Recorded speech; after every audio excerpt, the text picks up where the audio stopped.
pembahasan tentang pesawat itu sepertinya hampir tidak ada. Tapi bukan berarti sekolah di bidang kepesawatan itu bid'ah. Karena zaman Nabi nggak ada. Terima kasih Bapak-Bapak. Ini mungkin Bapak-Bapak sempat ada sedikit pertanyaan. Ini kita namanya soal pesantren, Pak ya. Soal kajian, soal pesantren. Ini apa hubungannya pesantren kok ngomongin soal pesawat?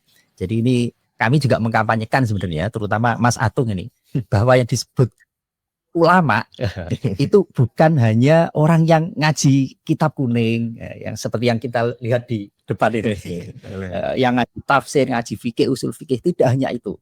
Yang namanya ulama adalah orang alim, saintis, termasuk yang bicara soal pesawat terbang. Jadi kalau ulama diterjemahkan dengan kiai, mestinya Pak Endro, Pak Sigit, Pak Rangsang ini juga kiai. Ya, apalagi tampilannya ya pakai peci ya, wakil Rois Suriah lagi. Karena ada ya. Jadi ini from Kediri to Kanada. Kalau kemarin from Doha to Doho, apa kebalik dari Doho ke Doha. Sekarang dari Kediri ke Kanada ya. Ini orang-orang luar biasa ya, dari Klaten, dari Solo. Nah, jadi beliau-beliau ini juga sebenarnya juga kiai, kiai di bidang aviasi. Jadi kalau bapak-bapak ini ngajinya Kitabun Fit Tiyaroh, ngaji bab tentang aviasi, penerbangan ya. Penerbangan. Nah, jadi itu mungkin ya soal hubungan antara pesantren dengan dengan dunia aviasi. Ya. Jadi kiai di bidang aviasi. Nah kemudian sebelum mungkin nanti ada pertanyaan dari perspektif teologis barangkali ya.